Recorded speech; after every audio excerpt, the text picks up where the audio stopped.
12 kelompok bahasa Indonesia akan melakukan wawancara terhadap salah satu guru dari SMPN 232 Jakarta mengangkat tema tentang peran guru dalam meningkatkan literasi digital yang ada di SMPN 232 Jakarta.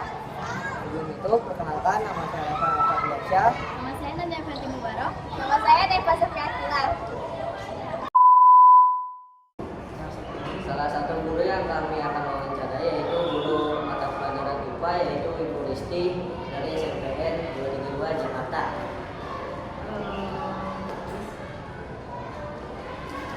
Bagaimana sih Pak pandangan Ibu terhadap literasi digital di SMPN 232 ini? Oke, di SMPN 232 literasi digital itu menggaungnya baru sekarang ini. Tapi mungkin kalau misalnya dilihat dari teman-teman atau murid-murid dari 232 itu sebenarnya sudah memanfaatkan literasi digital, tapi ruang lingkupnya itu bukan di khusus di SMPN 232 ini. Misalnya mereka membaca tentang info-info dari media sosial, ya kan? Atau misalnya mencari rangkuman-rangkuman pelajaran itu misalnya dari internet gitu kan, dari yang mungkin dari sosial media juga. Biasanya kan desainnya bagus-bagus tuh. Nah sekarang di 232 ini baru digalakkan lagi karena kita sekarang punya namanya perpustakaan digital. Nah itu kemarin sebenarnya sih judul bukunya sih sebenarnya bagus-bagus ya. Cuman mungkin memang sayangnya ya, jadi mungkin tidak sesuai dengan teori peluang nih. Harusnya misalnya kalau misalnya satu buku itu misalnya disesuaikan dengan jumlah anak. Misalnya 700 buku untuk judul ini, 700 buku untuk judul ini. Jadi nggak ada kata habis. Iya, jadi ini kayak bergantian gitu. Kalau misalnya dia udah sold out kemarin itu kan udah habis nih, kita nggak bisa buka lagi, ya kan? Iya. Itu mungkin nanti akan ditambah lagi kuota bukunya, dan juga mungkin supaya buku-buku yang lain pun juga terbaca. Jadi nggak cuma yang itu aja. Mungkin sebenarnya ada di dalam yang kita belum melihat, kita kan baru secara luar tuh. Yang dalam lagi kita belum lihat, misalnya ternyata di buku ini ya. Kalau kan banyak cerita ya. Tapi kayaknya kemarin ibu lihat buku-buku teks pelajaran juga ada. Iya ada. Sama yang panduan guru juga ada di situ. Iya. Itu karena kita kan dari yang CB kalau nggak salah ya. Itu sistem buku Indonesia kalau nggak salah. Ya sebenarnya sih kenapa disuruh membaca itu satu, karena memang kemampuan literasi kalian dan teman-teman, ya mungkin nggak kalian ya, mungkin teman-teman kalian itu memang minim. Artinya gini, yang dibaca itu ketika dia mempunyai gawai gadget, yang dibaca itu bukan yang sesuai dengan konteksnya kamu sebagai pelajar gitu loh, tapi kamu lebih ke hiburan, kayak media sosial kamu pakai, tapi kontennya hiburan. Bukan kamu cari di media sosial misalnya catatan, karena ibu IPA ya, misalnya catatan tentang rangkaian listrik. Nah biasanya kalau misalnya di media sosial bisa ada tuh yang kayak apa sih ibu, kalau ibu bikin kayak peta konsep itu kan dia ada tuh. Nah kalian itu capaiannya, jangkauannya itu ya teman-teman kalian itu kebanyakan media sosial yang mungkin itu di luar dari konteks keilmuan nih, ya kan?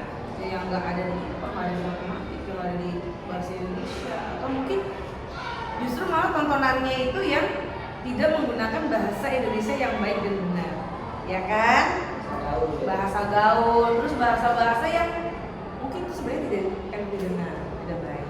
Tabu, sebenarnya tabu diucapkan dan segala macam. Ya. Terus gimana sih peran ibu dalam mengenalkan dan menumbuhkan literasi digital ini terhadap siswa-siswi di SMPN ini? Nah kalau ibu biasanya itu di pelajaran IPA ya, kalau pelajaran IPA itu biasanya ibu memang cari nih rangkuman dari pelajaran IPA, misalnya kayak peta konsep kita cari yang anak itu mudah, ya kan? Tapi memang base-nya dari internet, materi digital.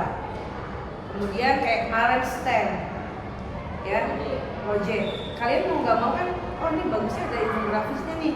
Kalau misalnya tentang stunting, berarti kalian harus cari data apa? Tentang stunting kan? Datanya dari mana? Internetnya dari misalnya yang resmi kan, meminta entah dia jurnal atau di web dari rumah sakit yang valid maksudnya. Nah itu kalian tuh belajar mencari data yang valid. Misalnya menurut penelitian Puskesmas Pisangan misal terdata balita yang mengalami stunting senilai berapa persen. Nah itu yang ibu mau. Akhirnya kemarin dimasukkan ke dalam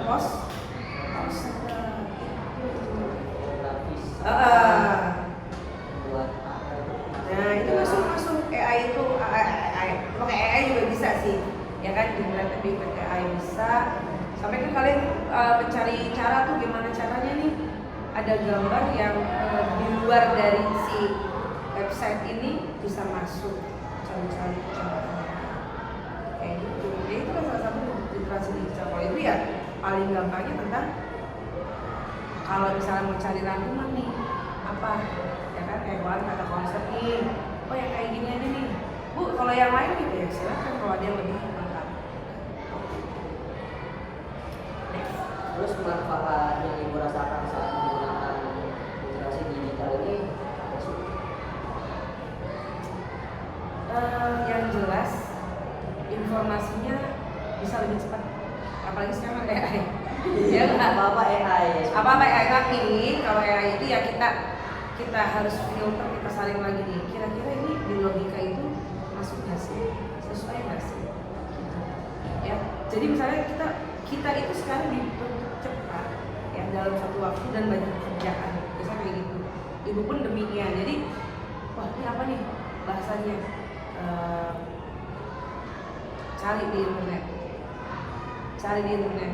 internet mana misalnya peta konsep dari sekian banyak yang mencakup semuanya, semua bahasan di materi. Ibu compare, ibu bandingin sama yang di buku. Oh di buku dari kementerian kita batasannya sampai ini, tapi kayaknya kurang nih, cari lagi lah.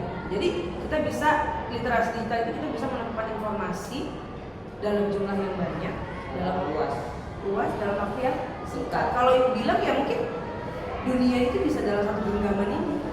Dunia kita bisa virtual mau ke mana lah, Papua, negara lain, maka dan segala macam. Sekarang udah ada media sosial yang mencakup semuanya dari video. Ya itu kan bisa. Kadang kan dia kan nggak cuma ini kan, mereka itu nggak cuma gambar. Biasanya dia ada soundnya, ada suaranya tuh. Terus biasanya ada kayak deskripsinya, ya itu yang kita baca.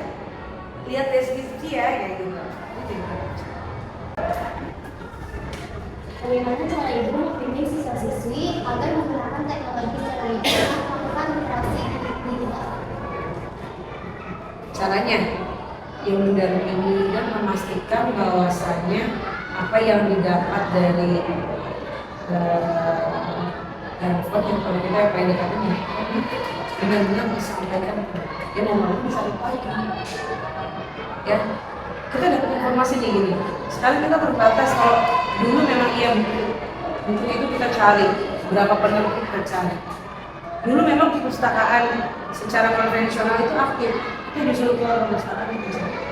Tapi kalau sekarang kan dengan serba ya instan, cepat, dan juga pertanyaan teman-teman kalian itu kan ada yang kritis, ya kan? Mungkin di luar jangkauan kita mempelajari buku ini, tapi memang itu masuk akal.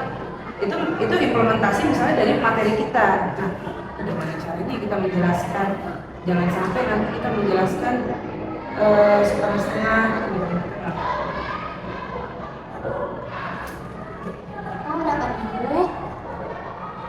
Pandangan ibu terhadap perkembangan literasi digital dimasukkan khususnya di SMK Negeri Ya, harapan. Kalau harapan ibu yang jelas perpustakaannya itu lebih dimodernisasi lagi, ya. Terus diupdate lagi buku-buku yang terbaru, buku-buku mungkin yang kita lihat sekarang anak-anak itu sukanya buku apa sih? Versi dulu. Nah, novel ya. Kayak novelnya yang karangan siapa sih? Itu kan kita harus tahu kan? Iya. Ya kan? Misalnya ada nih yang suka novel bahasa Inggris atau terjemahan. Ceritanya misalnya bagus. Ya itu yang kita harus beli. Kita harus survei dulu nih ke anak-anak. Kita tambahkan bacaan apa namanya? Bacaannya ke itu ke web ya. Websitenya Perpustakaan kita kemarin. Tambahin lagi. Banyakin lagi bukunya. Ya kalau bisa sih nggak usah ada apa ya, nggak ada kayak kemarin tuh habis dibaca habis kita nggak bisa baca. Padahal kita pengen baca buku itu, ternyata habis nih stoknya, kan kayak jualan dong. Iya kan? Maunya kayak tetap aja available gitu loh, maksudnya kita bisa ibaratnya gini, kita beli izin bacanya itu kayak seumur hidup deh gitu. Iya, Tanpa bayar. Iya, jadi kalau Revan mau baca satu buku yang sama bertiga, jadi nggak usah habis nggak ada kayak gitu.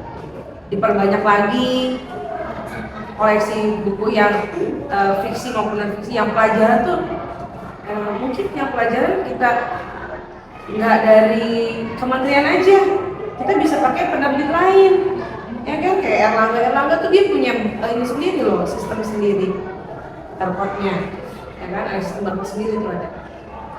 Banyakin lagi penerbitnya, jadi guru juga cari bahan ajarnya juga luas. Ya sekarang jadi guru memang cari bahan ajarnya mungkin ya lewat internet juga, tapi disesuaikan dengan kemampuan dari anak-anak yang ada di luar juga. Maunya sih harus harapannya itu kita semua dipermudah, mau pinjem apapun yang kita mau ada gitu loh, ya ada tanda kutipnya ya pokoknya tentang ilmu sekolah. Ya kalau misalnya tentang novel-novel itu kan kemampuan kalian ya membaca satu, menambah kosakata ya yang ada di itu, dan kalian itu nanti akan tahu bagaimana cara merumuskan. Karena mungkin merumuskan itu sebenarnya nggak harus lewat catatan ya, tapi dengan kamu menceritakan kembali dengan ke teman kamu tuh salah satu ini mungkin tentang apaan sih. Nah itu biasanya di novel tuh ada di kesana di belakang. Nah sinopsisnya, ya kan? Nah kamu bisa menyampaikan versi kamu. Saya yang di sinopsis ya itu memang general, ya kan? Nah kamu kalau misalnya udah baca, udah habis bacanya. Oh ini bukunya tentang ini nih, tentang misalnya tentang hubungan, sedih, tahu, bla bla bla bla. Kalau kita menceritakan itu kan kita dengan emosi, maksudnya artinya emosinya itu bukan emosi yang negatif, tapi ekspresi emosinya dapat kalau kita cerita. Jadi kalau itu misalnya nggak bagus jalan. Pengen supaya lebih dipermudah dengan adanya teknologi, tanpa adanya mungkin bisa dibatasi. Batasnya dalam arti gini, hanya khusus untuk konten-konten yang sesuai dengan bahasa Indonesia yang baik dan benar.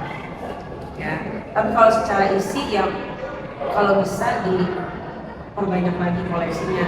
Kalau bisa tadi apa tadi namanya yang seumur hidup? Lisensinya ya. Lisensinya itu seumur hidup, jadi nggak ada lagi yang saya mau baca ini. Kayaknya dari judul biasa gambar tuh kan, kayaknya ini seru nih. Ternyata habis. Itu sih kemarin. Selanjutnya, bagaimana pandangan Ibu tentang pentingnya literasi digital bagi siswa-siswi di era sekarang ini? Pentingnya adalah jadi supaya anak-anak itu bisa menyelesaikan masalah dengan solusi dari pengalaman mereka membaca. Dari membaca dia tahu teori, dari teori itu dia tahu prakteknya gimana, dan ada solusi dari masalah itu.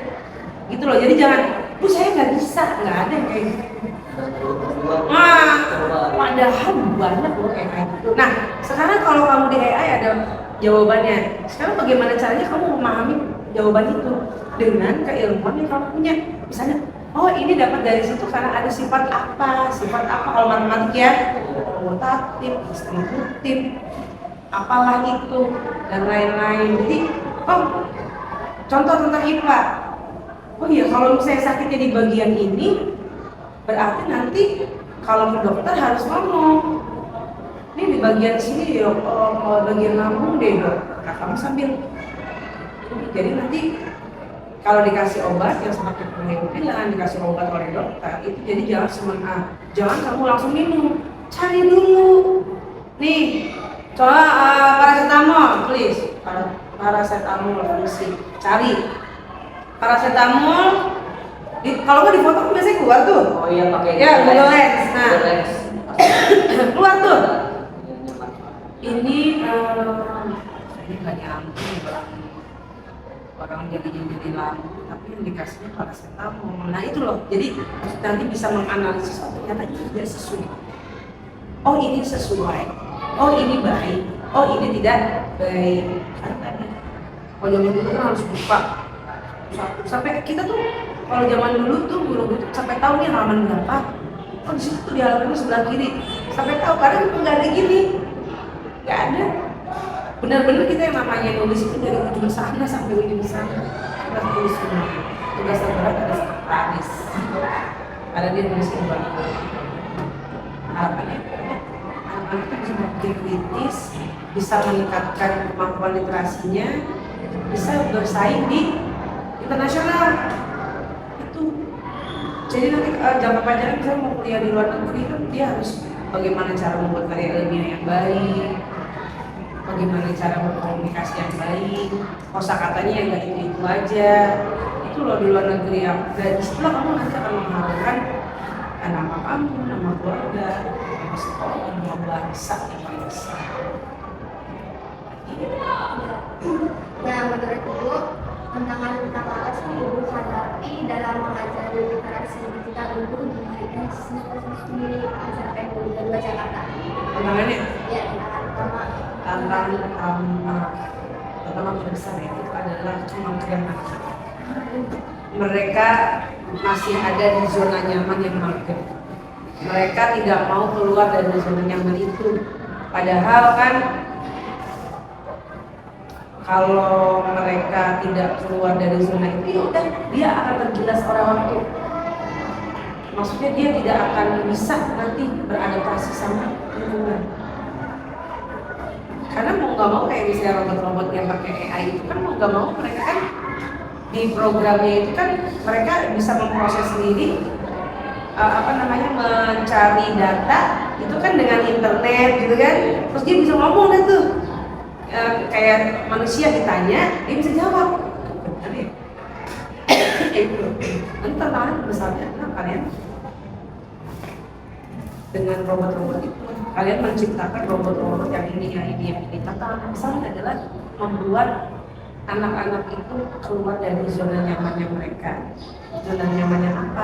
Mereka lebih suka kepada hiburan, bukan dengan literasi. Tapi hanya untuk kesenangan dia aja. Oh iya, nyaman nih, scroll nyaman.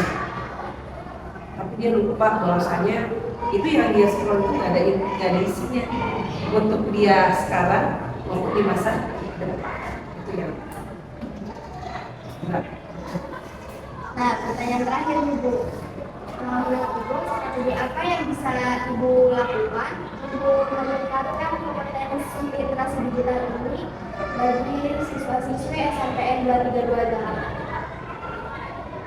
Gerakannya gitu kali ya. Literasinya mesti digital banget. Tidak Pak, untuk meningkatkan kompetensi literasi. Ya kalau dilihat dari anak-anak sih, memang anak-anak itu suka kepada buku yang bergambar ya, visualnya, ya visual, visual deh. Sebenarnya udah ada nih kayak komik nih, misalnya suka komik nih tentang IPA itu udah ada dikomikin. Tapi kan kalau kita beli lumayan tuh harganya ke atas kan, itu minimal lah itu 50.000 itu komik kecil. Iya. Setahu Ibu tuh yang ukurannya mungkin sebuku tulis itu ada yang komik itu, cuma ya harganya udah ratusan kali ya. Nah itu untuk menumbuhkan ya mungkin harus ada animasi di buku itu, ya kan? Kemudian kalau dari Ibu sih, kalau Ibu, anak kecil Ibu itu masih yang konvensional membaca berantai. Tapi mungkin kita bisa naikin statusnya nih, kita membaca berantainya di buku elektronik. Walaupun bukunya sama, tapi ada di perpustakaan sekolah. Misalnya pada nggak bawa nih, ya kan? Ya udah kita baca. Disitulah membaca berantai. Makanya kenapa ibu membaca berantai nanti sesuai dengan nomor absen, nggak sesuai sih. Ngacak nomor absen siapa, nanti nyambung. Tujuannya itu, satu melatih fokus, ya kan? Kedua, nanti itu akan berdampak. Oh jadi begini, jadi begini. Mau nggak mau kan? Mau nggak mau kan? Iya mau nggak mau. Jadi apa dibilang? Kan nggak mungkin sekali bisanya benar. Saya udah telepon nih, kita telepon lagi. Itu langkah kecil ibu di kelas. Ya, kalau misalnya, langkah yang kecil lagi adalah ketika ulangan. Pasti kalian tahu ulangan mana yang ibu buat dan enggak. Kalau ulangan yang ibu buat pasti ada yang namanya di bagian esai terakhir itu poster. Nah, disitulah ibu mencari yang sekiranya infografis. Oke. Anak-anak kita berfokus jauh itu. Jadi itu langkah kecil walaupun cuma satu soal. Padahal sebenarnya sih jawabannya mah ada di situ. Kebangetan banget emang kalau dia. Dibaca salin. Itu yang. Nah, kalau literasinya bagus kan, tinggal nyalin, gak usah mikir sih yang lain sih. Jawaban depannya, salin bisa juga pakai bahasa sendiri. Iya, itu maksud ibu. Pokoknya kenapa? Karena itu sudah menjadi bagian dari ibu. Jadi kalau ada soal yang belakangnya itu banyak gambarnya, banyak infografisnya, itulah ibu yang buat. Karena ibu langkah kecilnya itu walaupun cuma satu soal, anak itu bisa. Jadi kan nanti pakai mikir, di situ aja jawabannya gitu. Karena ibu masih mau membiasakan dulu. Nih anak padahal cuma tinggal suruh nyalin nih. Ngerti gak sih?